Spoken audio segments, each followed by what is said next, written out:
Dear God in heaven, we thank you for the blessings of this day.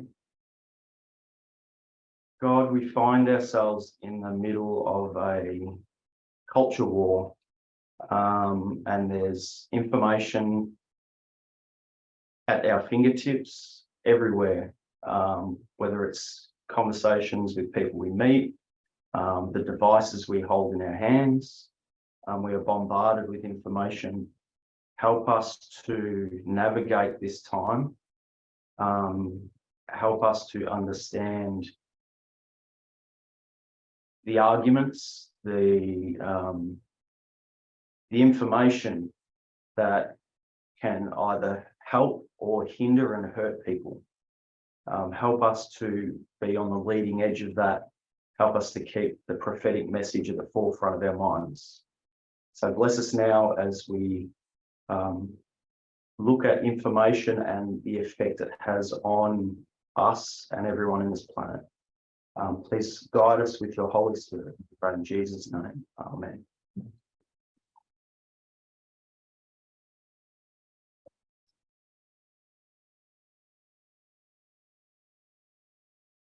So this morning, we'll be looking at information in this information war. And I really appreciated a lot of the points that Graham brought out. And I'm going to continue that theme. And I was thinking about, well, a little while ago, well, I wonder what I should present. And a few weeks ago, Brodie presented, and then Catherine presented, and then Molly asked a question. And his question was this. He said, well, why did CNN let Trump on at that town hall event? That was only recently. And I think Graham this morning went part of the way in answering that question. And this is part of the whole information war we're finding ourselves. We're seeing left-wing or supposedly correct stream of information, players, platforms, people giving voice or enabling right-wing rhetoric and arguments, and that's disseminating that disinformation. And so, whether it was, there's multiple reasons, and Graham talked about things like, there's commercial reasons why CNN would possibly let Trump on, whether it's ratings or advertising money, things like that.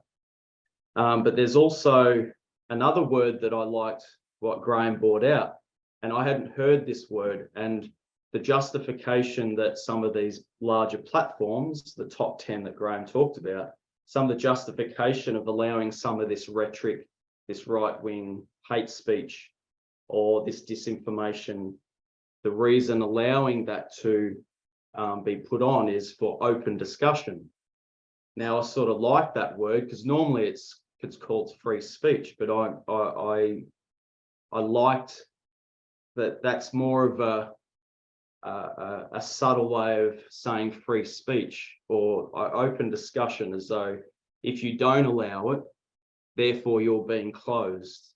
So, and this is the rhetoric, the arguments that we're being confronted with. And so that's what we're going to be talking about. And if we just, over time, we'll probably get into more about why CNN would have let Trump in that town hall event. But it's hard not to go back into history like what this movement always does, because the same thing happened back in the 1860s. And obviously that was in the middle of a culture war as well. So that back then it was the South versus the North. And the South decried that they were being suppressed and had no freedom of speech or diversity of thought. And that was the argument of some of these platforms. And that would have been part of the argument of the CNN, the CEO of CNN, when he justified the reason why he allowed Trump on, some of his comments were telling. And so I know that part of the reason was for this open discussion or freedom of speech, because we want to hear what the leader of the Republican Party or the front runner of the presidential race, we want to know what he's saying. We want to hold him to account and all those sorts of things. The same thing happened back then. So in the South, what ended up happening, the South decried that they were being suppressed and had no freedom of speech either, or diversity of thought. And so as a result, the Northern papers, so the media back in that time, they felt obliged to print Southern arguments and articles. The North had to show that they were being fair and valued freedom of speech and diversity of thought, because isn't that the bedrock of our country? So you can see how the narrative was put back then as well. If you don't allow this narrative through and you don't print this argument, you're actually against the bedrock principles of our country.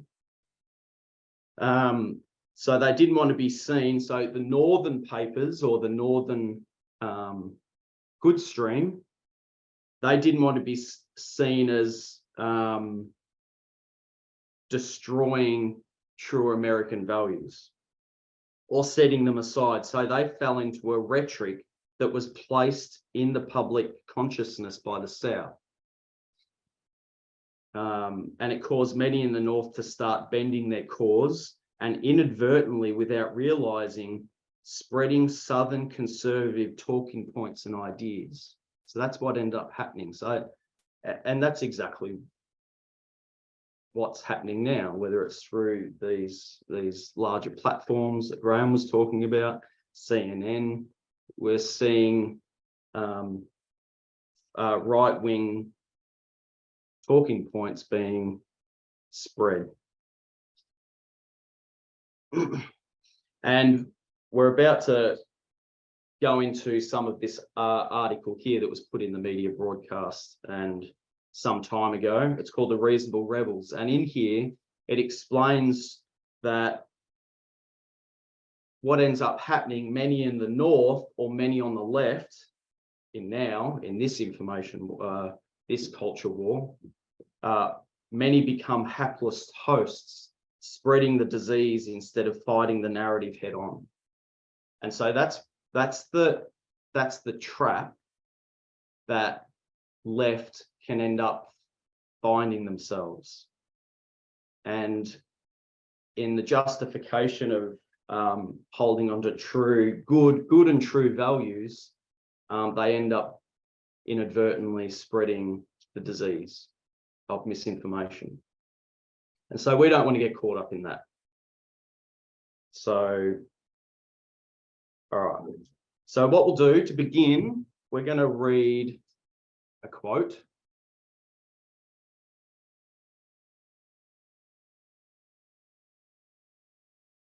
And this quote is from the media broadcast from the 3rd of June, so very, very recent. And this was something Elder Parminder sent out. So the title, I didn't have enough room here. So the title, well, sorry about that. The title above here says The Power of Prose, People and Patriarchy. So for those who don't understand what prose means, I think it's how you say it. It's just written or spoken language in its ordinary form.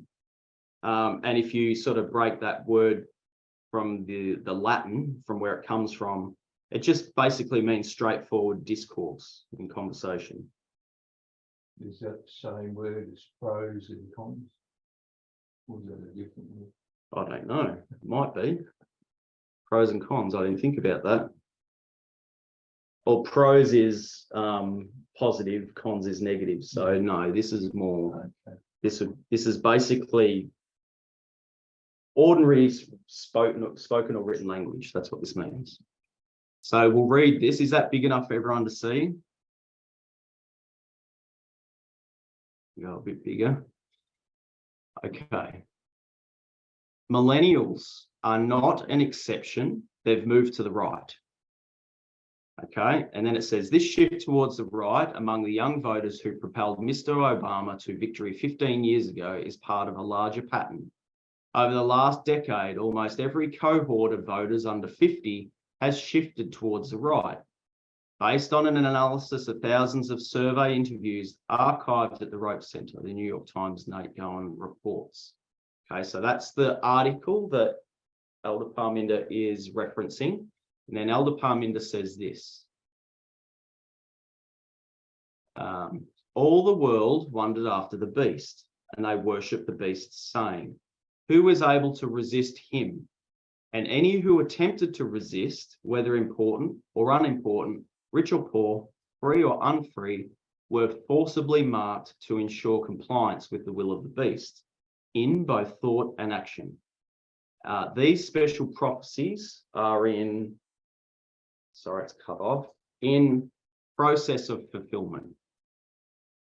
Okay, so these comments that Elder Parminder is making is in relation to whatever is going on in that article. So what we're going to do, we're going to go to that article and see what's going on there.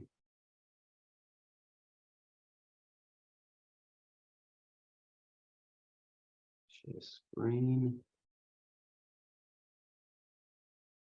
All right, I'm hoping everyone can see that.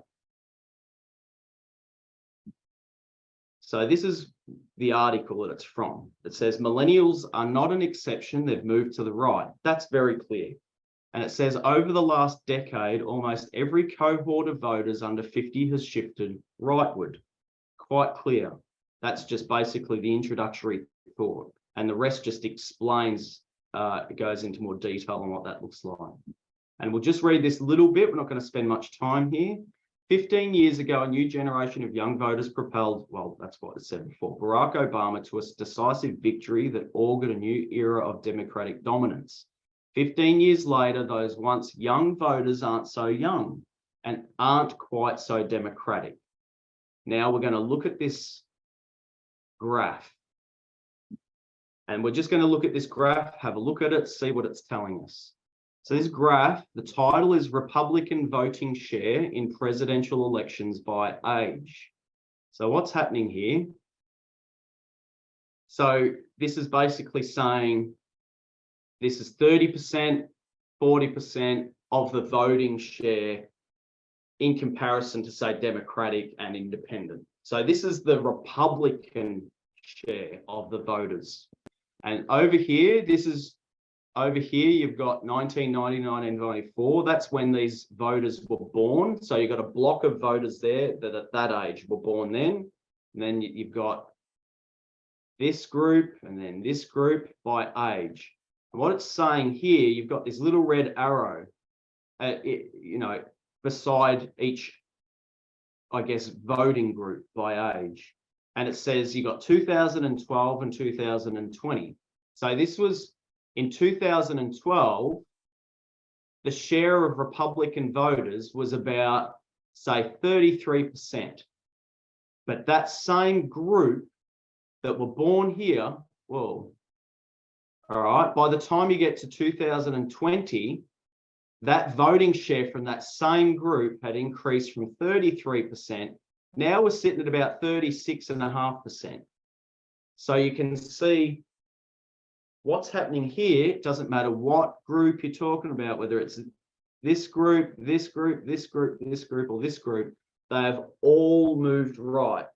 Now, this is a trend that is a modern phenomena. This is, and like, I guess, like me, some of you probably had hope in the younger voting bloc that, the young people, they're more liberal, they'll save us. No. So this is a trend that's likely to continue. So what's telling here? So by the time when you get to 1985 to 1989, you can see there's a small increase, but no one's going left. So no one's going towards the correct stream of information. And what's scary is this group here, which is my age group. I was born in 1980. My age group and younger. So this group had the largest swing. So back in 2012, my age group, so in 2012, I would have been late 20s, early 30s.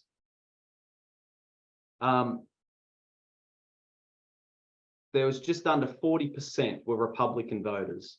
By the time we got to 2020, we're nearly at 50%. So this is a worrying trend.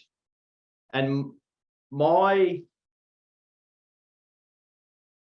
it was just a nice timing that Graham presented what he did, because my question is, well, what's causing this? What's going on here? Who's forcing these people to go from there to there? Particularly this group, because these were originally Democratic voters. Now they're Republican voters. So is that clear enough for everyone? We don't want to spend too much time on this article, but what we do want to do is go back to what Elder Parminder said. So now you know a bit more detail of what's going on. I might even draw it. It's like saying, here's the culture war. It's like saying, instead of north, it's left and right.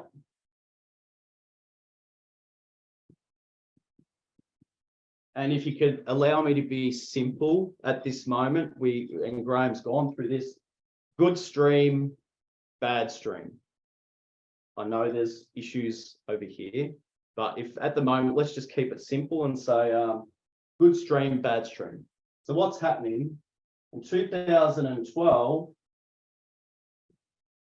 there it is. This is our timeline going down this way now. 2012, we had lots of voters over here. All right. By the time we got to 2020,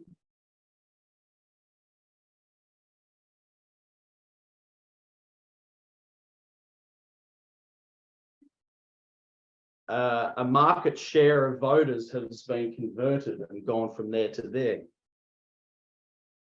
Okay. Now let's go back to what Elder Parminder. So that's basically, I've just drawn our timeline and the voting, people moving. That's basically what that graph's told us.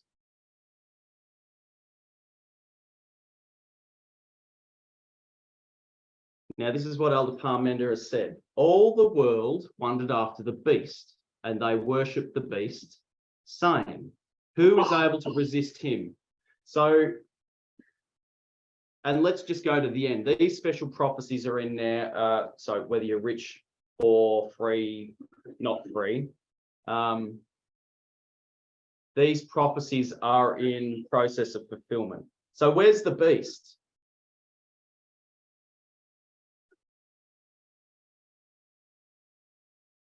So Elder Parminder has directly used this quote. He's said these words as a direct result of that quote.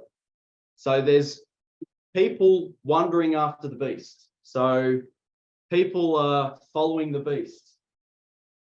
So where's the beast? In the right? Yeah, we'll put the beast over here.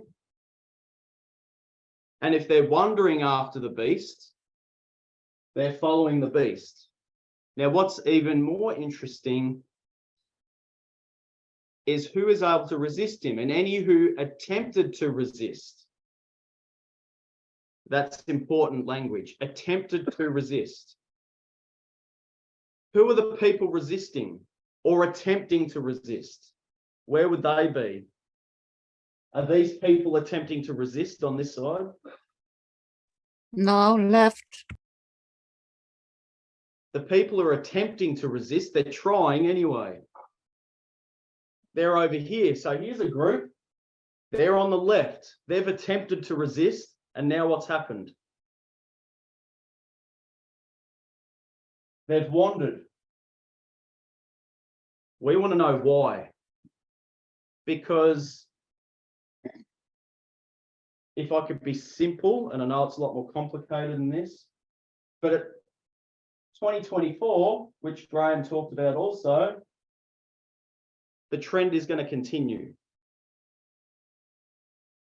By the time we get to close of probation, it's fixed.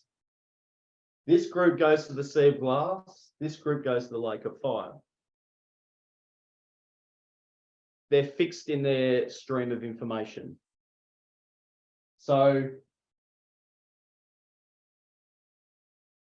it's important for us to know the information weapons of Lucifer or Satan's government, what arguments he's using, or what arguments that government uses to try and, even though you fight against it, even though you resist, you're going to get forced to think that way and to make those actions.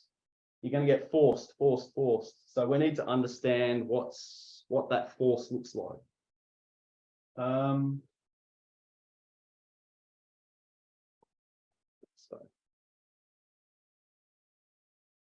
where are the priests?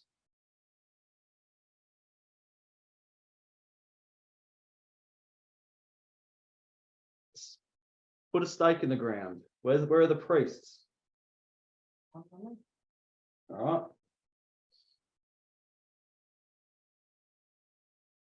Wheat and tares, where are the priests?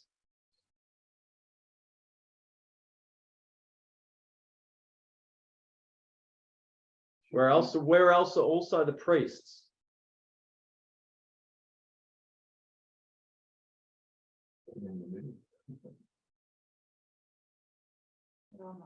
What do you mean wheat and tares? They're together, aren't they? Mixed? In here? So where would we find? I'll ask it a different way. You mean sorry, Brendan. Where would you find the priests? That's my question. Would you Both find sides. yeah, both sides of the line? What? Okay. Thank you. Both sides. Because where are the many? Aren't many overthrown, which means that you were resisting, you got overthrown. Now, this is where it gets complicated because on the left, just because people say and identify themselves as feminists, I'm left wing, I'm this, I'm that, what ends up happening that they end up having characteristics that you find them on the right. So just because a label or you say you're a label doesn't actually necessarily mean you're there. And that's part of what Graham was talking about. We need to be able to sift these things. And this is where it gets, I'm finding, deceptive and challenging, is because the arguments that are used in defense of some of these talking points, the defense are quite compelling. Because remember, these were resisting and something has convinced them. They didn't get their arms twisted behind their back. That's something, no one's like, you know, we're in the middle of an information war and it's a battle for our minds. So everyone on this is like the world. Everyone here is in a fight for their minds. And so we want to talk about the language and the arguments that is causing people to change from here to here, because we don't want to be doing that. Everyone okay with that so far? Has anyone got any questions? Well, where are the Levites then? Might as well keep going. Both. Both. Where are the Nethinims?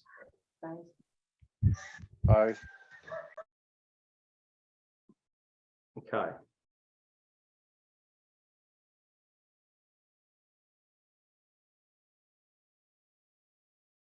All right. So now Yeah, what we'll where do, are the we'll go- 144,000? Well, we're keeping this simple. So this is the correct stream. So where does this good stream go? Sea of glass.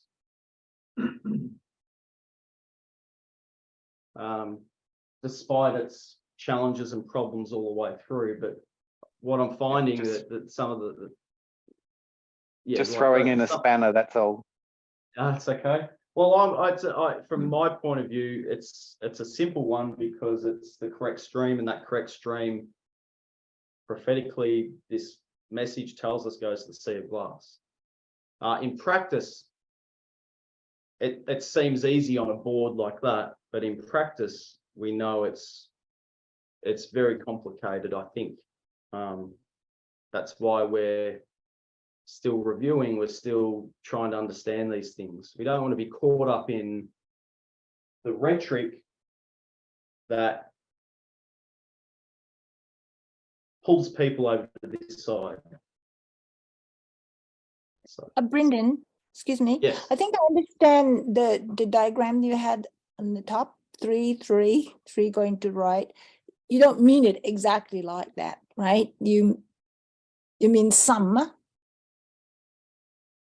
Sorry, can you please repeat that, Josephine? I didn't quite get Where you have 3 stick figures on the left, you put that on to the right and you put the exact number of stick figures.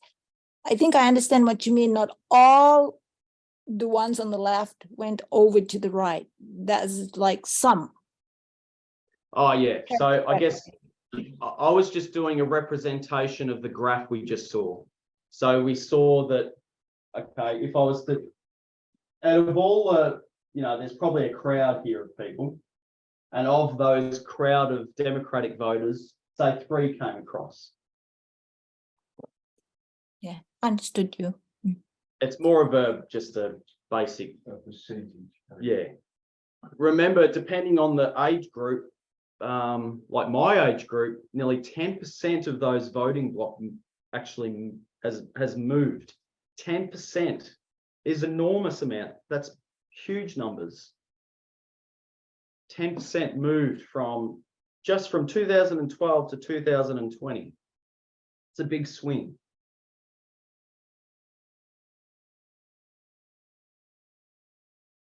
Now we're going to go to a quote. We're going to read, and also with what Graham did such a good job. He also took us back. Well, where does this? We want to know where these arguments came from. We want to know the origins of all this. So I'm just going to read a quote from SR 25.2. And it says, this is after the fall. I think they're bringing the information war to Earth. So this is basically Lucifer. Could he be again as he was when he was pure? This is Lucifer, true and loyal. Gladly would he, Lucifer, yield up the claims of his authority, but he was lost beyond redemption for his presumptuous rebellion. Now, rebellion in this context it's basically government. This is a rebelling government against another government. And this was not all. He had led others to rebellion and to the same lost condition with himself. Angels who had never thought to question the will of heaven or refuse obedience to the law of God till he, Lucifer, had put it into their minds, presenting before them that they might enjoy a greater good, a higher and more glorious liberty, This had been the sophistry whereby he had deceived them. A responsibility now rests upon him from which he would fain be released. So here you've got the angels, and what was it? It was just here, who had never thought to question the will, who had never thought to question the will of heaven or refuse obedience to the law of God till he had put it in their minds. It's a battle for the mind. This group was not overthrown. They were, what was the language that Elder Parminder used? Well, they didn't know what resisting means, but they were resisting. They were not, these were good, these were pure angels.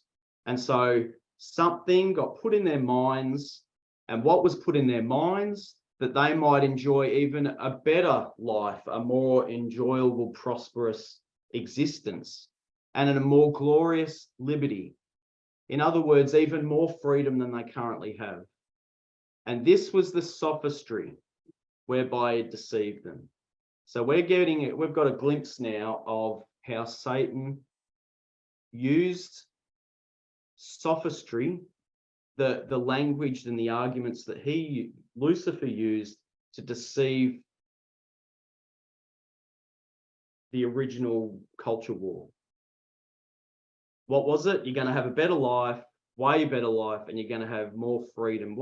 Such a better life, a more glorious liberty.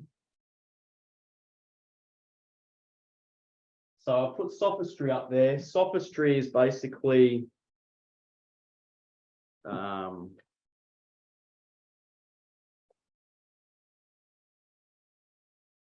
the use of clever but false arguments, especially with the intent to deceive. Okay, so that's yes. Yes, Marilyn. But the angels had not lived any of this. It was not something that they understood or knew. So they permanently lived over here. Yes. They didn't know about this. No. So this information that's coming is something that we are not aware of, or we might be beginning to be aware of. So And that's the deception, is that seeking after something that we're not even aware of, but it's appealing. yeah, that's the sophistry. Yeah. And you can start seeing some of the left-wing media or platform tycoons who are being sucked in by the open communication or the freedom of speech rhetoric, which is the sophistry of Satan's government. I'm not saying freedom of speech is bad. I'm saying when it's used as a way of deceiving people into which, yes. And the angels they were never going to see the harm until the whole universe didn't understand the harm. That's why God doesn't have a choice. God has to let it play out, because you can't explain the it looks so good. So how does that cause harm? But there's a business. So sophistry is something that we haven't tasted even today. The sophistry is That's what I'm getting from. the deceitful arguments that are going to convince you to go from here to here. But I haven't tasted it. Anytime there's a reasonable chance that when you open these platforms that Graham talked about this morning, that you're going to start seeing some of this sophistry. And I guess that's the point. That's whether I don't know how much we'll get into today, but that's what we'll be looking at moving forward is we want to know the arguments, and the focus is we're going to be focusing on is, I would say, quite a dangerous group that this article talks about, the reasonable rebels. They're called the reasonable right. And what's ironic is they call themselves the reasonable right, or they're labeled the reasonable right, yet a lot of them don't identify as right wing. Some of them identify as feminists, even though they attack feminism for being too excessive. Some identify as just left wing, some say they're centrists, some identify as right wing. But they're the group that use, by the way, they're the social commentators, or the that use all those platforms. Actually, not just those platforms, they use TV, radio, they use all those streams to get their information out. And they're the dangerous group that we're going to be focusing on, because it's that sophistry that is part of the reason that's helping these people move. Any other questions? No. Okay. Brenden, Yes. the right promotes this freedom, but it's promoting it in a very subtle way, a sophistry, as you say, to deceive. So this freedom is to appeal to those on the left. Is that correct? So that without realizing it, they're drawn to the side where they're not meant to go. You're lured. Yes. Making sense? Who doesn't? Isn't that just I mean, everyone goes, oh, it's a cultural, deep American value, but we all value freedom and to be able to communicate freely. Particularly, imagine living in Russia right now. You know, there is no freedom to communicate. But the right uses that, or these reasonable right, and some of these social commentators, they use that language to distribute disinformation, or to no, I'll say it a different way. They're there not to distribute that information. They're there to defend the right of people to distribute that information. So it's even more of a subtle whataboutism.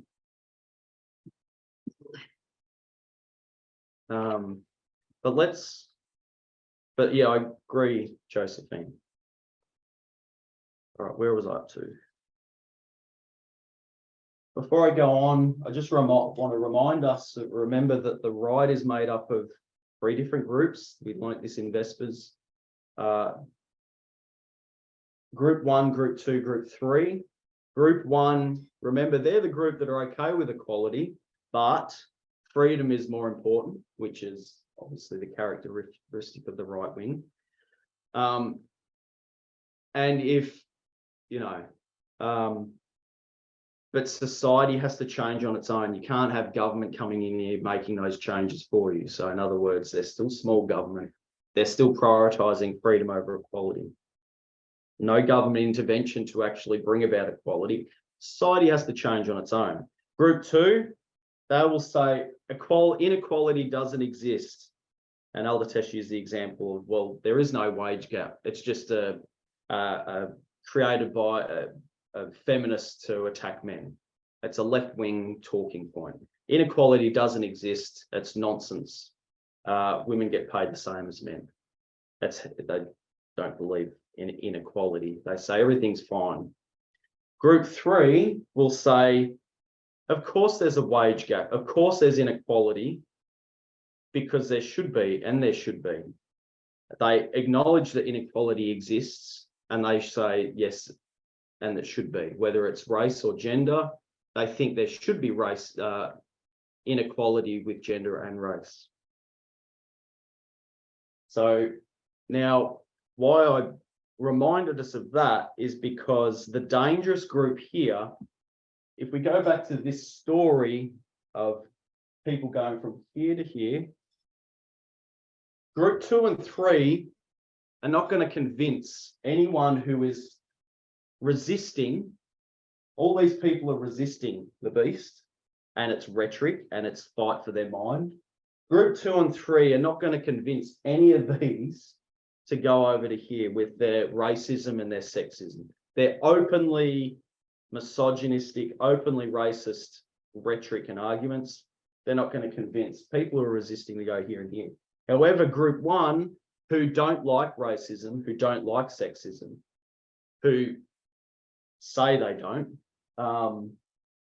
they're the dangerous group. And most of the right are probably in group 1. They just value freedom so much. And I brought that in is because this group that we call the reasonable right, that we'll go into in a minute, the more I look at it, the more that their characteristics align with group 1. Even though they say they're on the left, they're here, they're all over the place, their characteristics more align with this group 1 on the right.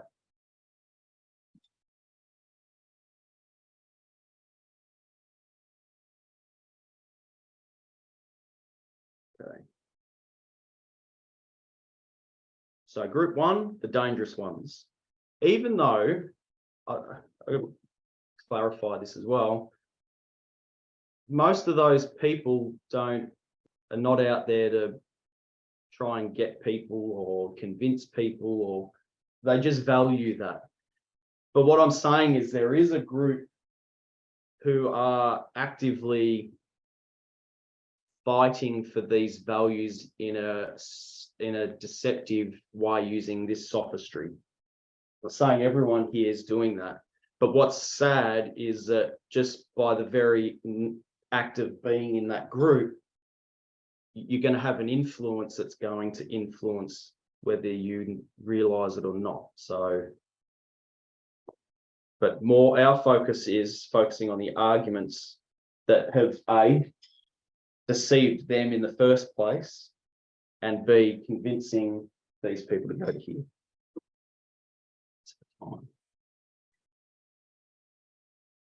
Okay.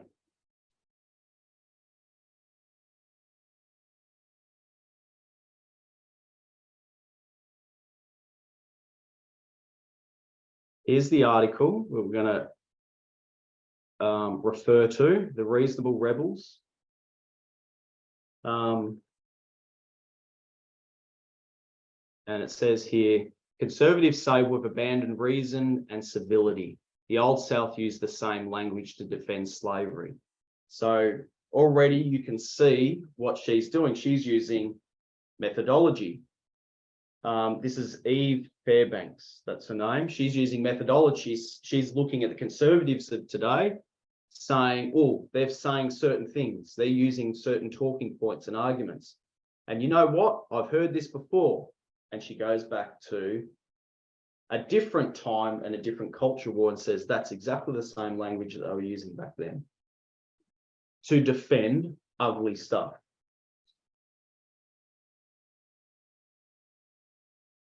So we're going to skip a few paragraphs and we're going to start.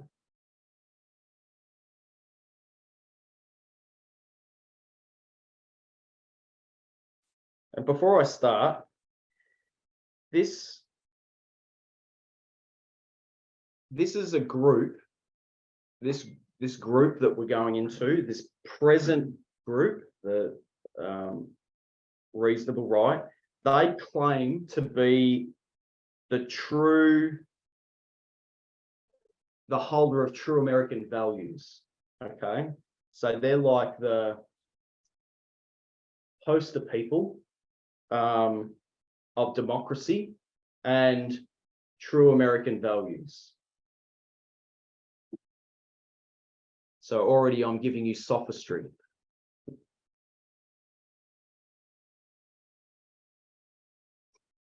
Okay.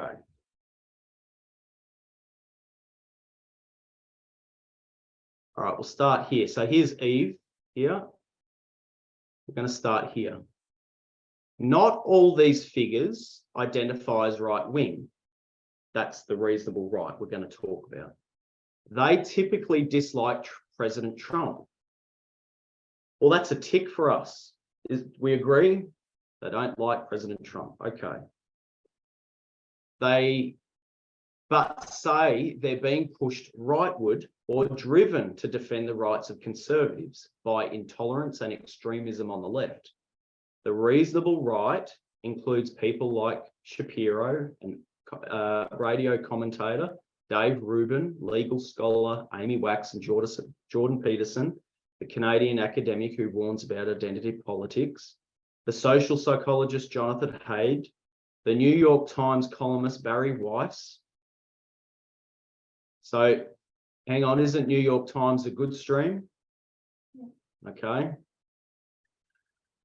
And the American Enterprise Institute scholar Christina Hoff Sommers, self-described feminists who decry excesses in the feminist movement. So hang on, we've got a couple of feminists. Isn't that a good stream? Professed.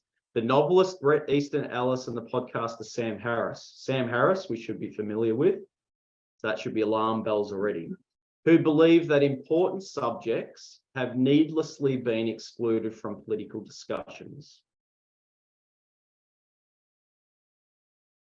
They present their concerns as principally freedom of speech and diversity of thought. Okay, there it is. Weiss has called them renegade ideological explorers who venture into dangerous territory despite the outrage and derision directed their way by haughty social gatekeepers. That's a massive, that's quite a complicated thing to understand, that last paragraph. So I'll say it in my words in a minute, but I just want you to, there's quite a few things going on here. They don't like President Trump, but there's something going on. Something's pushing them rightward. So they're identifying something that's happening to conservatives. What's happening to conservatives?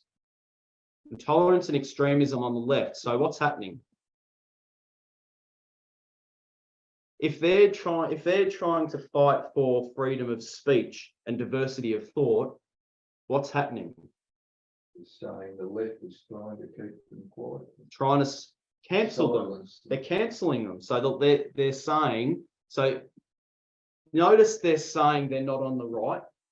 They're saying we're getting pushed rightward because American values are being trodden on right now. And who's treading on American values? The left, because they're saying, the left is saying, you can't say that. You're not allowed to think that way. That's what they're saying. So the intolerance and extremism on the left, by the way, I've heard all this before, back in the Civil War, and she'll go into that. That's exactly the accusations that were leveled towards the abolitionists. They were the ones that were labeled the extremists. They were the ones that were labeled the intolerant group by the South.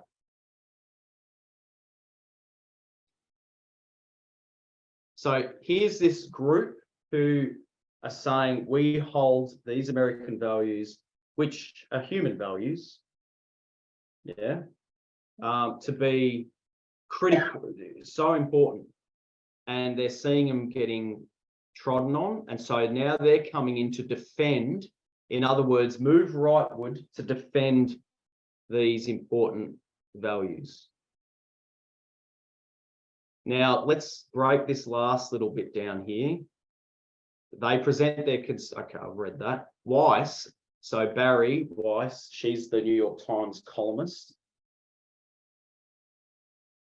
She called them renegade ideological explorers who venture into dangerous territory despite the outrage and derision directed their way by haughty social gatekeepers. Let's translate that, because that's all right. I'll say it a different way using my words. Barry Weiss is saying Brett and Sam, the previous two, demonstrate courage, and they demonstrate courage by exploring or addressing political topics that are considered not okay or acceptable, and are persecuted for doing that by the left or the social gatekeepers.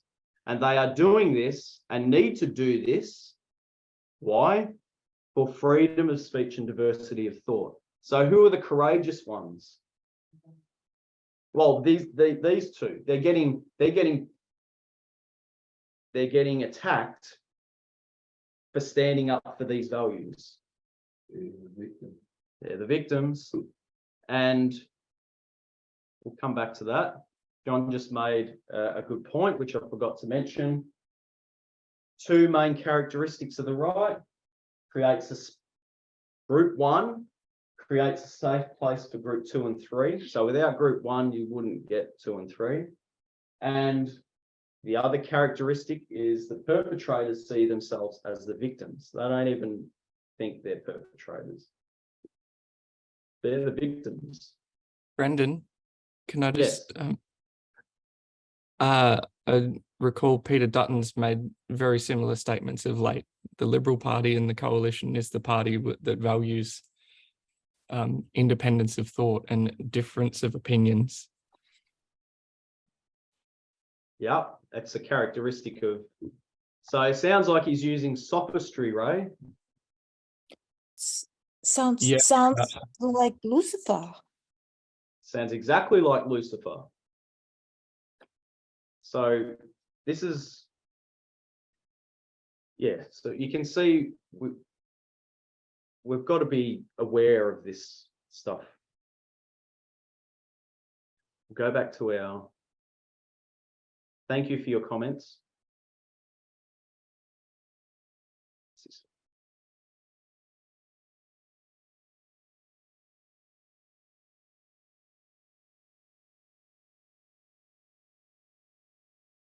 Okay.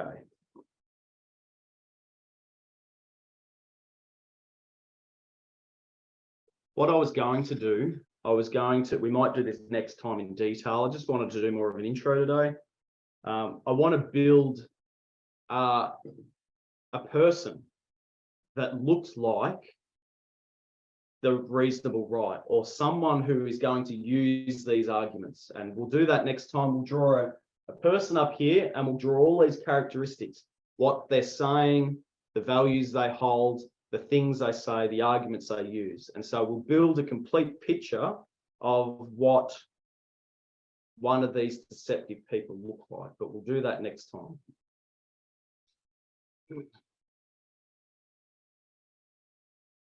Okay, so the next part. So here we are, we'll keep going. So it felt frustrating when I read Weiss, when I listened to Shapiro, when I watched Peterson to read the supposedly heterodox online magazine, Quillette, what was I reminded of? So she's basically hearing these modern social media platform people. She's hearing their arguments and she's being reminded of something. My childhood home is just half-hour drive from Manassas Battlefield in Virginia, and I grew up intensely fascinated by the Civil War. I love perusing soldiers' diaries. During my senior year in college, I studied almost nothing but Abraham Lincoln's speeches, and as I wrote my thesis on a key Lincoln address, Civil War rhetoric was almost all I read. Not just that of the 16th president, but also that of his adversaries. So not just what Lincoln said, but the people Lincoln were fighting with in that culture war.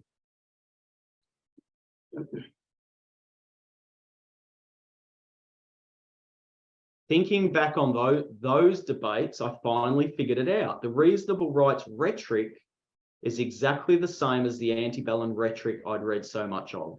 The same exact words, the same exact arguments, rhetoric, to be precise, in support of the slave-owning South. I'm going to keep reading.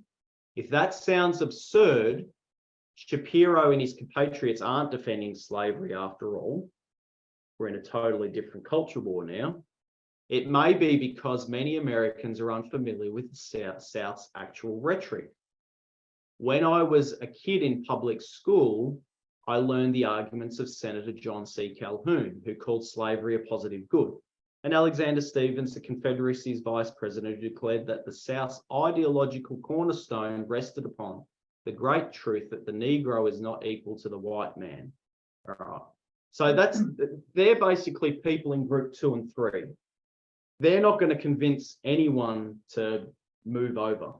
So they're plain racist statements, which is the same, if you bring it forward, plain sexist statements aren't going to convince people to move. But such clear statements were not the norm. So even back then, they knew using slavery as an argument wasn't a winning combination. Pro-slavery rhetoricians talked little of slavery itself. Instead, they anointed themselves the defender of reason, free speech, and civility. The prevalent line of argument in the antebellum South rested upon the supposition that Southerners were simultaneously the keepers of an ancient faith and renegades. So there's a contrast there. Made martyrs by their dedication to facts, reason, and civil discourse. So they didn't want to bring up slavery at all. That's basically what it's saying. Because that's not going to convince people to our cause. So they were quite clever that they framed their arguments as foundational, fundamental American principles that we all hold dear.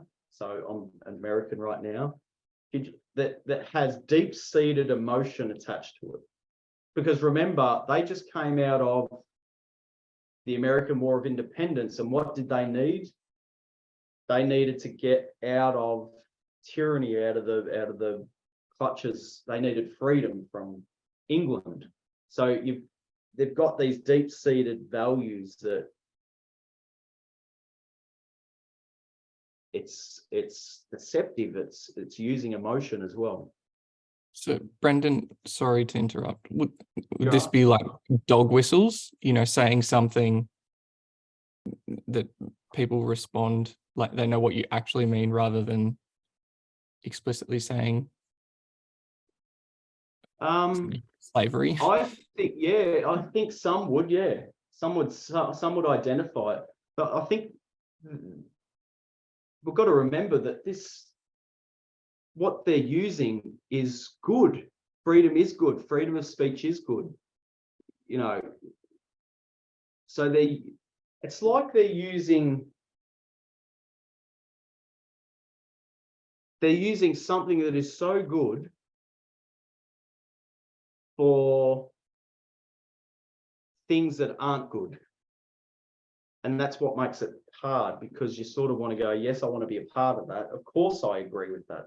Who doesn't agree with free speech and diversity? What does diversity sound like, by the way? Diversity of thought. Sounds like equality. Diversity is you're heading towards that sort of language. So they're invoking values, human values that are good.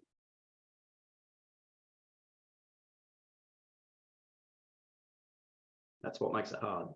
So is that why then freedom of speech, you talk about something that you don't agree with, but you're still getting the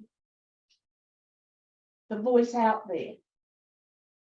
Even if you don't agree with it, you've got the arguments for it on your own side, but the people who are listening don't necessarily agree, but there could be terminology used that would persuade. Mm. But remember, group 1 don't agree with sex or racism. No. But they agree with the principle of freedom of speech. In other words, we agree that 2 and 3 can say what they need to say. Yeah. But in that in itself, wasn't it Bennett who said that any what's the word that he used? Well, Any, Airtime is good airtime. Yes. Or whatever, yeah. yeah, you don't, it's not necessarily, it's just it's how it's then influenced. I don't know whether that's right. I don't know what the answer is. What's that too? How about reason, Brenden? It's the way they reason things out that deceives, civility. You got to be civil about this. You got to look at the reasons we're presenting. But the course is no good. We know that. But it's the subtlety in the way they apply it to the Yeah. course.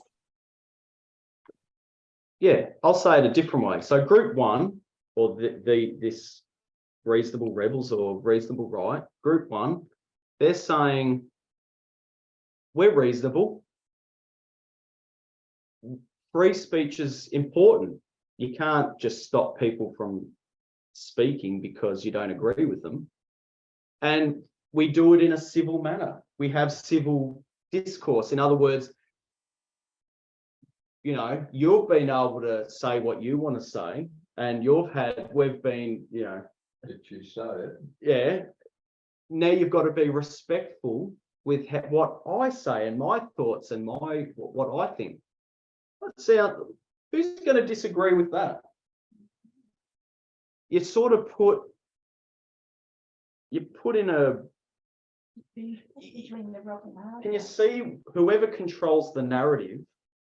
If this reasonable right controls the narrative and says these are the values that we agree with, and they're accusing left-wing media or someone on the left of saying you don't believe in these fundamental, good, true American values, what is that? What's that?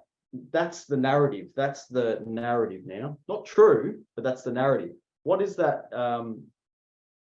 They've got a choice to make. Do I let Trump in or not? Make it the narrative. But underneath all of that, there's another narrative. It's a stealthy way of disseminating. It's a very stealthy way of distributing disinformation. That's what it is. Let's call it for what it is. Well, that's what they. Excuse me,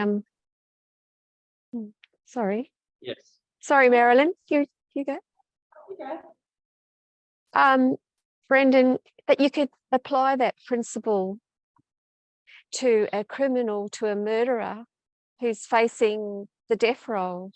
I mean, then he has or she has their rights too. So, how far do you take it? That's just how ridiculous it is. Yeah. At what point does law stop freedom? That's basically what you're saying, isn't it? Yes, exactly that.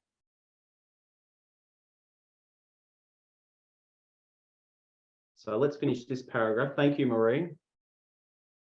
So instead, they anointed themselves the defenders of reason, free speech, and civility. Now, if I had this person, I'd be writing those things up on the board as characteristics of the arguments that they would use. The prevalent line of argument in the antebellum South rested on the supposition that Southerners were simultaneously the keepers of an ancient faith and renegades, made martyrs by their dedication to facts, reason, and civil discourse. It's almost like a repeat and enlarge.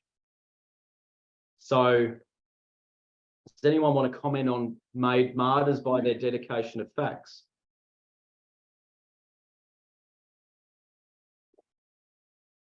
I'm just following the facts. That's just the ultimate, sort of self-righteous victim attitude, isn't it? They say they're following facts, reason, and civil discourse. Yeah. I can't. What do you want me to do? That's just fact. I have no choice but to take that position. So in other words, what they're saying is they're following the facts, no matter where it takes them. No matter how much they get attacked and how much they get destroyed. I'm sorry, there's too much on the line here. There's too much. I will fight and stand for these fundamental American values. And even if it takes me to this right to fend some of these groups in 2 and 3, I have no choice. You can attack me all you want. Disinformation is lies. Where does this? I'm just giving you the rhetoric. Okay. Do they know where it's going to take them, or are they? Did the angels know where it was going to take them? The angels didn't, but did Lucifer? I have. Even I don't think he knew where it. But ultimately, Lee, I think when Lucifer, I have read quotes where when Lucifer realized that he started panicking and he regretted everything that he started doing. And he sort of started seeing the damage that it would cause to Adam and Eve. And so he, which tells me that there's a bit of empathy in there still in it to a degree. But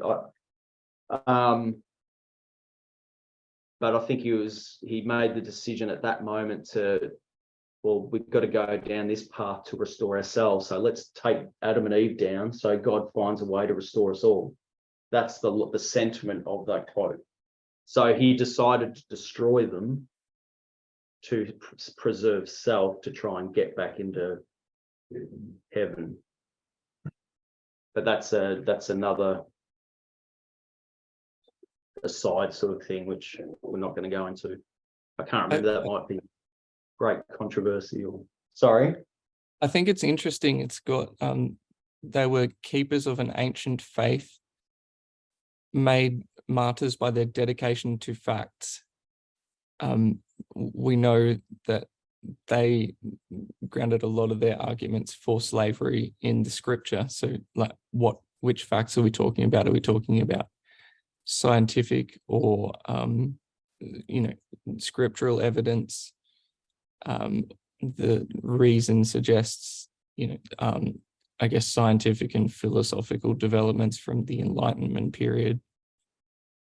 Is that all part of this package?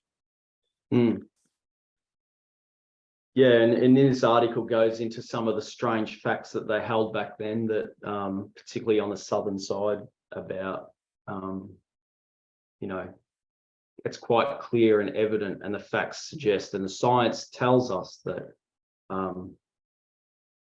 African American slaves are certainly not equal in any form, and that's what to white people, and that's the science that they held on to. So, but these rhetoricians, or these people that created this rhetoric and these sophistry and these arguments, they're the ones not necessarily agreeing with this science. They're not saying, oh, we agree with that.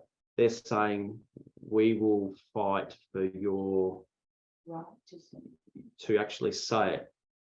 So they wouldn't categorically come out and defend slavery or inequality or racism at that day, but they were fighting for the foundational principle that should allow them to hold their position and think their own thoughts and say their own words. I was group 1 libertarian. Group 1 are the subtle good ones that appear good, but what makes all the bad things possible. They're the ones that, whether they know about it or whether they don't know about it, or they're the ones that are the dangerous ones for us and for everyone on the left.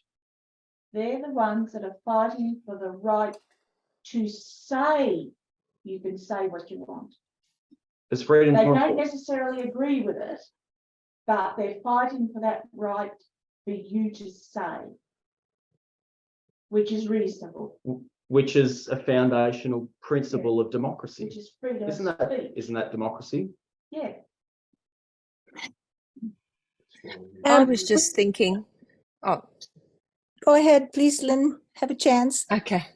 Thanks. I was just thinking, it sounds a little bit to me like there's an element of self-righteousness involved in when you take the position of, oh, well, you know, it's only fair that everybody has their say. In other words, it's not self-righteous to say that, but I'm wondering if there's an element of that behind it because they want to be seen as being fair and reasonable and on, yeah, they're sort of like almost fence sitters, but in doing that, they don't appreciate the severity of the position that they're upholding.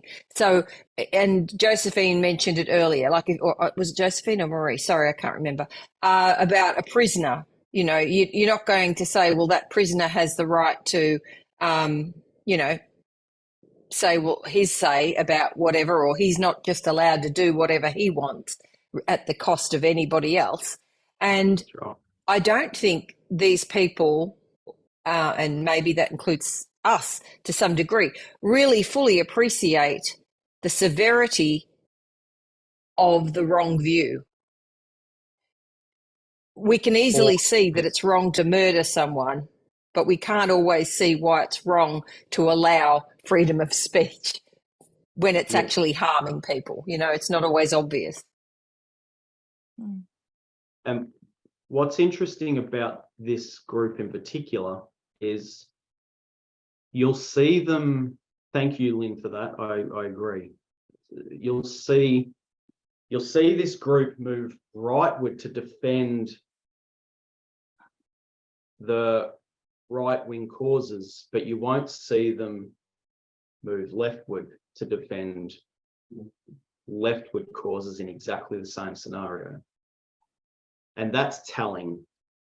And that's so, and we'll get to it next time in this article, but actually I'll read this briefly just while just to give Can you I an just idea. interject before you read that?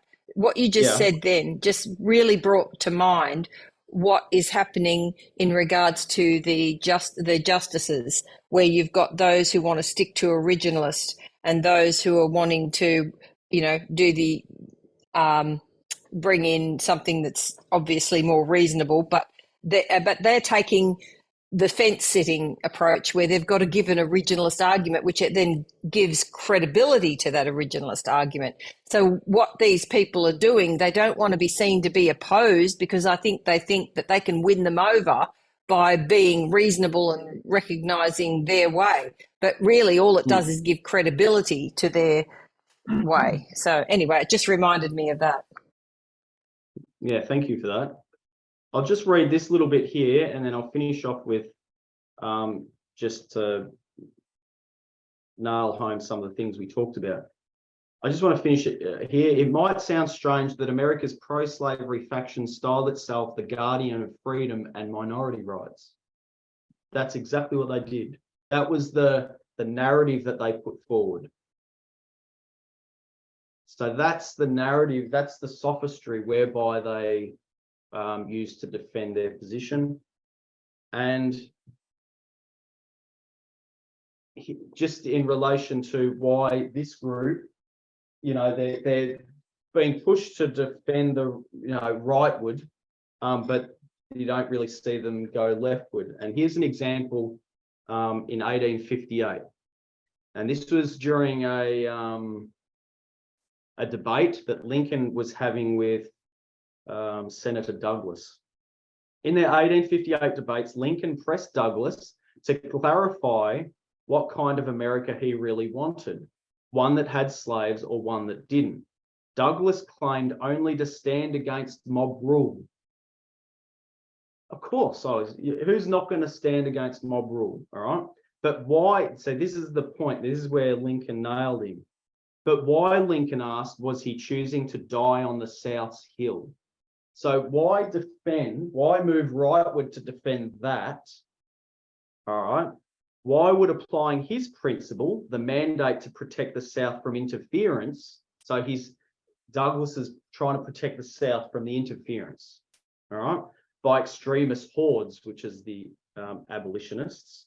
That's what they were labelled. The narrative were that the abolitionists were the extremists, causing all the problems and taking all the freedom of speech, and you can't even have any diversity of thought. So the mandate to protect the South from interference by extremist hordes end up curtailing freedom for millions of Black Americans. So the hypocrisy of that position, he'll go right to defend the rights or the South's position, you know, to defend their freedom from interference, but won't when obviously there's a clear interference on the on the Northern's position trying to get rid of slavery. So and that's exactly, Lincoln nailed it by saying, well, why then are you prepared to die on the South's hill? Or why are you prepared to die on the right wing side when the same thing's happening over here, but you're not defending that? And so I think that's why I'm saying, even though all these people pretend to say I'm left, I'm this, I'm feminist, I'm this, at the end of the day, when they put their stake in the ground, what's behind the rhetoric, what's behind that, what eventually you get to where they will die on this side. They won't die on this side. And so it's a matter of identifying, even though they might say they're here, ultimately there's something within them somewhere along the line on one of these talking points in their culture that they're bound to, that holds them in here, deep inside somewhere. And that could be anything for our gender. Brenden, it's a wedge. I'm sure that they're fully aware of what they're doing, and it's just a wedge that's allowing then the others to do what they want. That's what my opinion. Yeah.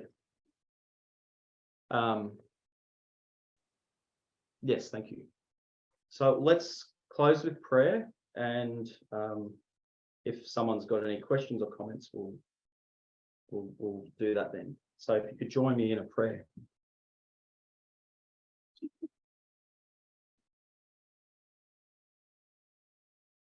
Dear God, we thank you for your Sabbath. We thank you for life. We thank you for time that we live, that we have this opportunity to have a greater understanding of what's happening around us, thanks to your prophetic message. We thank you for the privilege that we have. Help us not to waste it. Help us to develop as a movement, as individuals, as groups. Help us to learn this culture war so we don't fall victim to it.